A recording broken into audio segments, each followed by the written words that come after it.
What's up, Washington Wizards fans? Let's talk about our Washington basketball team. First of all, let me say what's up to my man Big Al, my man Trey Z. They on hiatus right now, so it's just me. Let's get it.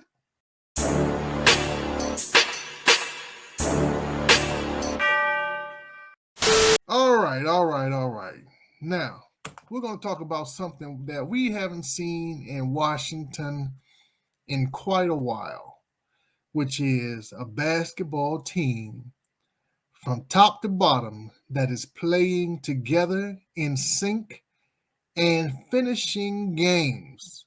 Now, the last game we played the champs, and down goes Frazier. We beat them. Now, it wasn't a blowout, but it definitely was a win. They finished down the stretch. They didn't collapse, which we all know was a possibility. So hopefully these guys are learning how to win. Coaching matters. It seems like Unseld is engaged. He is teaching these guys how to play defense, imploring upon them that it matters, which it does. Even if you're not scoring points, get your tail down there and play some defense. Now, he obviously knows what he's doing. It's important to have an engaged coach. Before we had Mr. Scott, he was sitting on the bench waiting for the game to be over so he can go do whatever he had to do. I'm not sure what he was doing, but it did not look good, especially down toward the end of a basketball game. Now, last game, like I said, we played the Milwaukee Bucks. Let me bring that up real quick. As you can see, and this is what I'm talking about when I talk about the team playing together and playing as one. Look at the stat line, man. Look at the point stat line. You got everybody almost even to a point.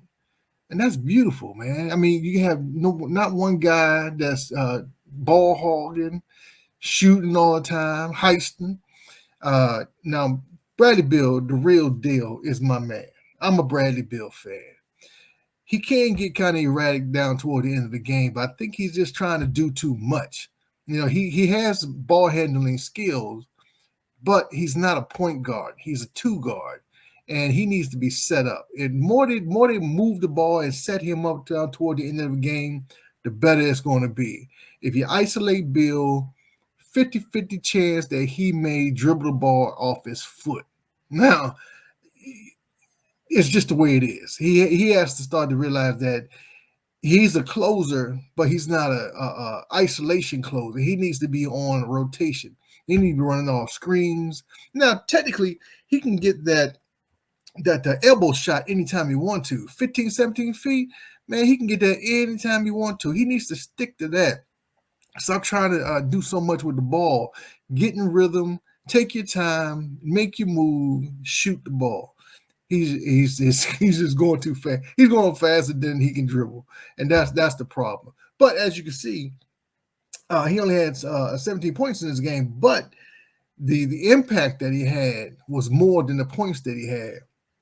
Now, the big surprise to me this year is the Wolfman, Raul Neto, 15 points. Now he's scoring on an average that, and he's coming off the bench. So when you get bench scoring like that, so you got bench scoring, you got the Wolfman making 15, you got the Junkyard Dog with 18, you got Holiday with 6. These guys are playing together. They're coming off the bench ready to play. They don't seem like they're out of sync. Now, Denny Avdia, 28 minutes, only 5 points. Now, I'm not going to cry too much about that because you do need defense, and he is playing pretty good defense right now. Him and Caldwell Pope play pretty good defense when they're in the game. Caldwell Pope had 12 points, but his defense is what we're looking for when he's in the game. These guys are playing together, man. I love it. We haven't seen this in a long time in the Washington area. Last year's team, we were more ball dominant with 2 guys, and everybody was playing off of that, playing for the rebound. But this year, they're moving the ball. They're playing defense and then making it work. And being 7-2 tells you that they're making it work. They're not beating just scrubs, man. They went 1-1 with Atlanta, 1-1 with what is that, Toronto. But everybody else, man, they've really showed the type of team that it can be down the stretch. Now, personally, I'm looking at these guys. They're not a playing type of team this year, man. I think we're going to get at least a number 6 if they keep playing the way they are. It's important that they keep it up because it's a long season, 82 games, and they need to stay engaged, active, and learning. The more they play together, the better they should become. Now, let's talk about our returning basketball players. One, which is Thomas Bryant, our center. Now he's coming off an injury that he's going to have to work his way into the lineup and work his way into physicality, being able to play a whole game. So he's not going to be starting right away. He has to work his way into shape, man, because that injury it's like a Dinwiddie. Dinwiddie came out his first couple of games, man. He was active. He was pushing the ball. He was aggressive to the hole. He was making shots. His activity has gone down quite a bit, but I think that's because he is still working his way off that injury. That's a rough injury to play basketball. Even when people play football, it takes them a good year for them to come back off of that injury. But he's in the game and he's playing defense now. He's not doing bad. I hope he gets more active towards the basket. And he's a tall point guard. He should be able to post some of these guys up. But he has to work his way back into the game mentally as well. It's not just a physical thing; it's a mental thing. They have to be able to rely mentally on their body functioning the way that they want it to function. But Thomas Bryant is our main center, but he's going to have to work his way back into the game because Daniel Gafford is doing a good job. Go gets up and blocks shots. He's available for slashing, getting the dunks. Now, I wish he was able to rebound better. He only had 4 rebounds. Now, who thought Kuzma was going to be a rebounder? Okay, so let me finish up with the guys coming back. When we get the Black Samurai back, now I heard a lot of you guys talking about he needs to come up off the bench. But we need those points, man. And he's not a bad defender. So I don't see how we can continuously keep KCP in the game when we have Rui on the bench. That doesn't work for me. I will reverse that. I would definitely bring Rui in on the starting lineup and KCP in the background. Now, for the first couple of games, I'll bring him off the bench to see what kind of energy he has, see what kind of stamina he has. But he's our starter. He is no doubt about it, man. Rui, the Black Samurai, is going to be starting for this team. He just has too much talent and ability to be sitting on the bench. Now, to finish up with that, Kyle Kuzma, a lot of y'all owe Kyle Kuzma an apology, calling him a bum, calling him a waste of space, and they threw him in with the trade.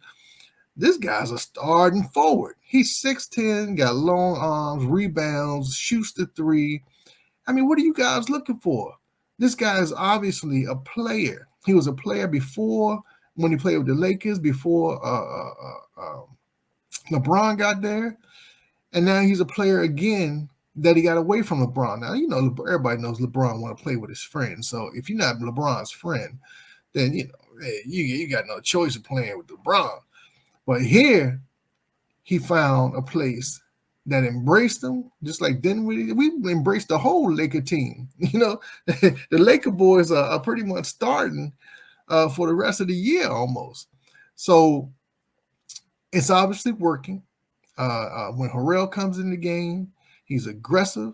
I mean, he is kind of like the glue that keeps his team focused. down, especially down the stretch. He focuses the team. Gets in guys' ears, makes sure that they know the situation and everything like that. So I applaud Harrell, and I see how he got the six-man award that year because this guy is obviously a basketball player. Um, so with that said, I mean, let's keep it up, man. Let's keep the good spirits up. Stop trying to trade Bill because he makes a couple mistakes. Everybody knows how Bill plays. That's just how he plays. He's one of the best not point guards, the best two guards in the league. So you guys thinking that you're gonna trade Bill for another star and that's gonna work. I mean, technically it may work, but this it says a lot for a team when they've been together for a while, and he's been here for his whole career. So why are we trying to trade one of the best two guards in the league? It makes no sense, especially when on game in game out he is making the most points. So leave him alone. Leave him alone. We're not trading Bradley Beal. Bradley has, like Whitcomb has a NBA logo. He has the DMV logo on his shirt. He is the DMV right now. So leave basketball man alone. The real deal isn't going anywhere. When the Black Samurai gets back, we're going to have more punch in our offense. Got the Junkyard Dog down the middle, aggressive, keeping people out the paint. You got Raul Neto coming off the bench, scoring like he's a true point guard. I mean, you got to give it to these guys. They're playing pretty good, man. They're playing pretty good. We got to let them be. Let Unseld Jr. create a team that he wants to play, and so far so good. Other than that, man, we got a game Wednesday. That is going to be another game that we should win, but you never know. It's basketball. It's 82 games. In any game, your shot can be off. So we just got to play together. When your shot's off, do something else. Make it happen. We out.